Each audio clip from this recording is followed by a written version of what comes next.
Volvo's XC90 showcases cutting-edge technology in recharged T8 plug-in hybrid guise. There's 30 miles of all-electric driving range, a CO2 figure of just 61 grams per kilometre and a 3-figure fuel return. All delivered with the ability, denied to customers of some other large crossovers, to take 7 passengers in comfort. Here's a family-sized SUV more ready than most for a very different world. The recharged T8 badging applied to this car denotes its petrol-electric powertrain and its plug-in hybrid usability. In fact, there are 3 engines if you're going to be pedantic about it and count the 25 brake horsepower starter motor generator, which pitches in from time to time to smooth out any gaps in torque delivery between the 2 main power sources. One of these is a 303 horsepower turbocharged supercharged petrol unit that's borrowed from the old conventional T6 model, and it's there to drive the front wheels. In an XC90 T8 though, it's assisted by a separate engine at the back, an 87 brake horsepower electric motor powered by a battery pack which is neatly packaged away in the transmission tunnel. It's all enough to deliver a set of stats that it's quite hard to get your head around. So 386 horsepower and 62 miles an hour from rest in just 5.8 seconds, the kind of storming performance you'd get in a segment from, say, Porsche Cayenne S, matched with real-world fuel and CO2 readings, which could potentially equal those of a frugal Super Mini. You can even go a fraction faster if you pay extra for the Polestar Performance software optimization option that we have here, which boosts engine output to 317 horsepower. Either way, for ultimate performance, you'll need to select the most performance-orientated of the 5 driving settings which T8 owners are offered. The power mode, which sees both the petrol and electric units permanently working together. Alternatively, there are 4 other drive choices: a hybrid setting that sees the 2 engines cutting in and out as necessary, an all-wheel drive mode that gives you permanent 4x4 traction off-road, plus a pure electric setting that only uses the battery power and can take you up to 30.4 miles. That's more than most people's daily commuting distance on a single charge. There is even a save option too, so that on a longer trip you can hold on to the charge until you get to the city driving that you might have to do at the end of it.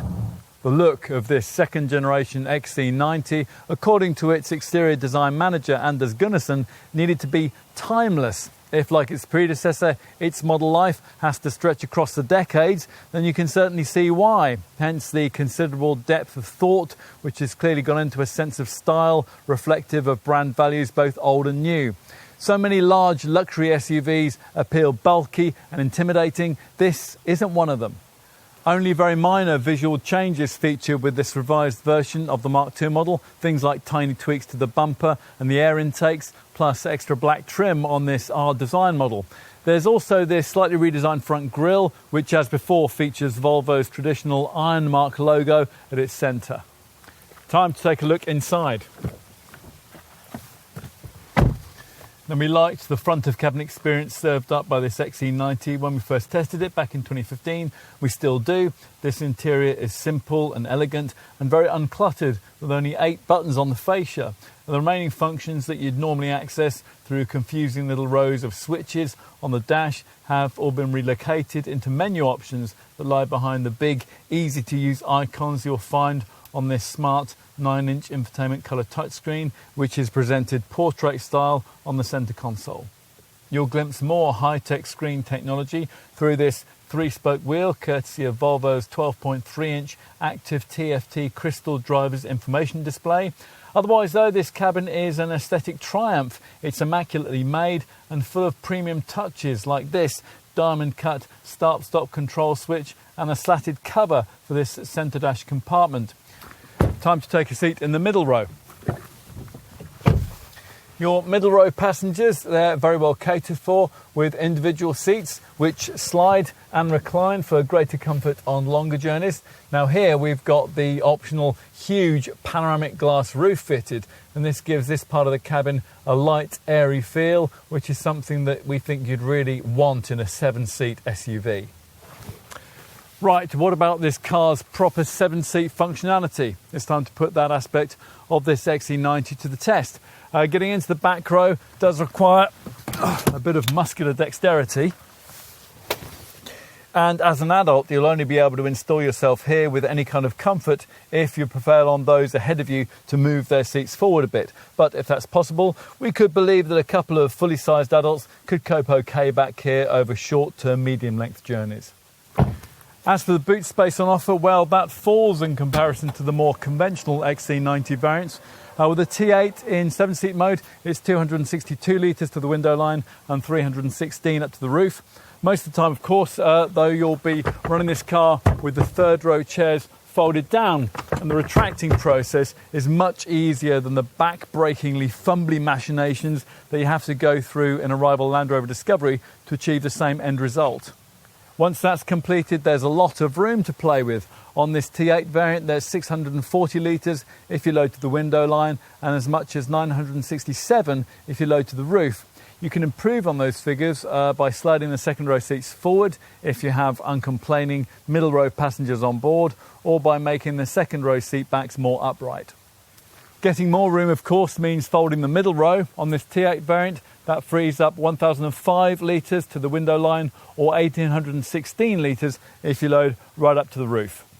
As part of the changes made to this Mark II XC90 lineup, Volvo introduced a higher capacity battery to this T8 variant, which enhanced its all-electric driving range by around 15%, so it's up from 22 to 30.4 miles, a useful increase. Theoretically then, you could use an XC90 T8 every day without ever visiting a fuel station unless you needed to undertake a longer trip.